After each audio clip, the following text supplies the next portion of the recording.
All right, guys, look at that handsome guy right there. He looks pissed off. That is the Instagram Q&A. We've got some good questions coming up that I need to take care of for you guys.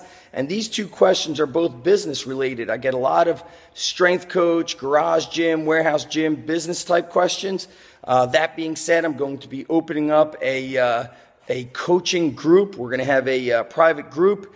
24/7 access to me. I'll be checking in every day. I'll be giving you guys action steps. We'll be doing phone calls once a month. I'll be answering your questions thoroughly, not just quick answers, but video answers, getting you guys away from all the mistakes I've made and helping you be more successful. Why climb and struggle up the ladder of success when you could jump up the ladder of success? Here is question number 1 from the Instagrams. And just so you guys know, Z Avanesh on Instagram, click that follow. Z Avanesh on YouTube, on the Twitters, follow, subscribe, like, share, love. Sultan of Strength says, I'm planning on continuing education in grad school. I currently have education and experience as a personal trainer, but I'm planning to get more intensive with either a kinesiology graduate degree or a nutrition graduate degree. What option do you think is best for a well-rounded career?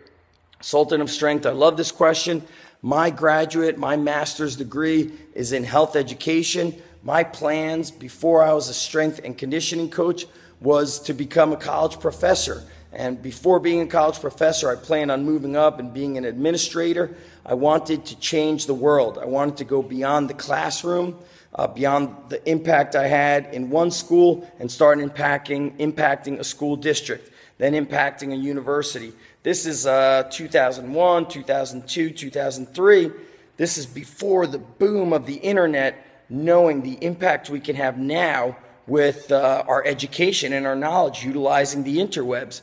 So one thing I do know is that when I hear feedback of people that have gone for a graduate degree or a PhD in nutrition, that it's pretty rare that that information is up to snuff with a lot of probably what you're reading from guys like John Berardi or maybe Kiefer, who does carb backloading and carb night.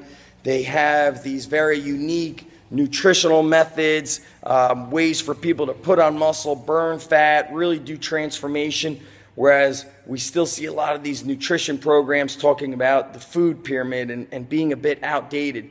So unfortunately, I can't give you the best advice with nutrition because that likely, the graduate programs are likely very different at each university and probably different. I'm not sure if you live in the States or out of the country. School and university studies are different outside of the country as well. Kinesiology, biomechanics, exercise science, that stuff's all great. And if you're looking to work at a university or looking to work at more of like an educational organization, a prep school or something like that, they love seeing people with a master's degree. It's not too often that I get asked, what is my education, what is my background? But I will tell you that people respond differently when I tell them that I've got a master's degree, that I run 2 gyms, that I used to be the strength coach at Lehigh University. They treat you differently because perception is everything. And I always talk about that as a strength coach, because let's say you live in the city or you live in an area that's very affluent and you get to train some high-level athletes. Maybe they're pro athletes. As soon as somebody on YouTube sees you training a pro athlete, they might really, their perception of you changes. The whole thing changes. For example, me being at Lehigh, was I this like infinitely better coach? I get better every day, but people treated me different because I was a quote-unquote Division I strength coach.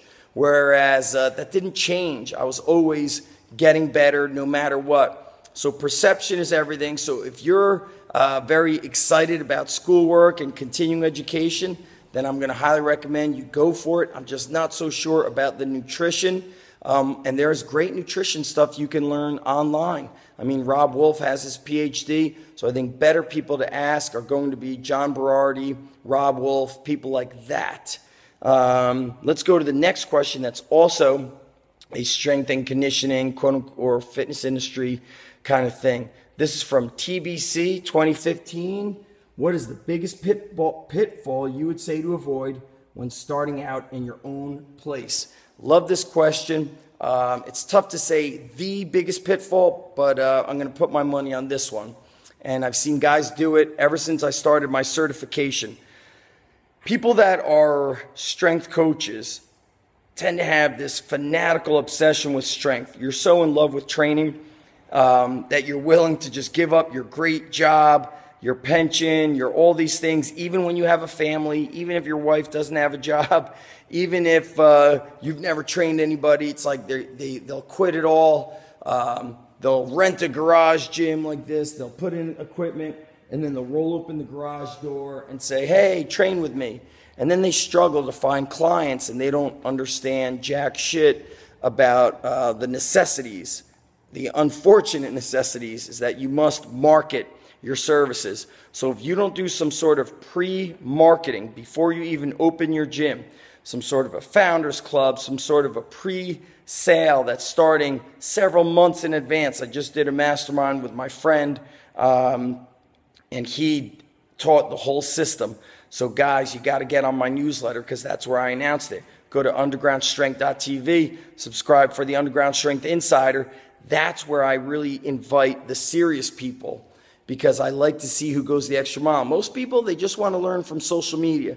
Oh, well, I follow him on YouTube, Twitter, Facebook. I got everything. You don't have everything, because I let out the powerful shit through my Underground Strength newsletter, undergroundstrength.tv, and the business newsletter is undergroundbizjournal.com.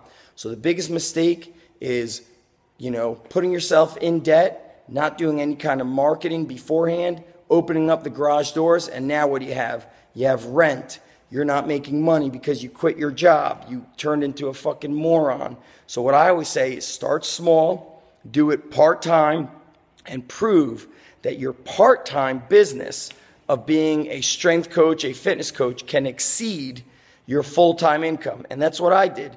I kept teaching, and my part-time training, I was only open 5, 6, and 7 p.m., and then Fridays just 5 and 6 p.m., and then Saturday 9 a.m., so I guess we were open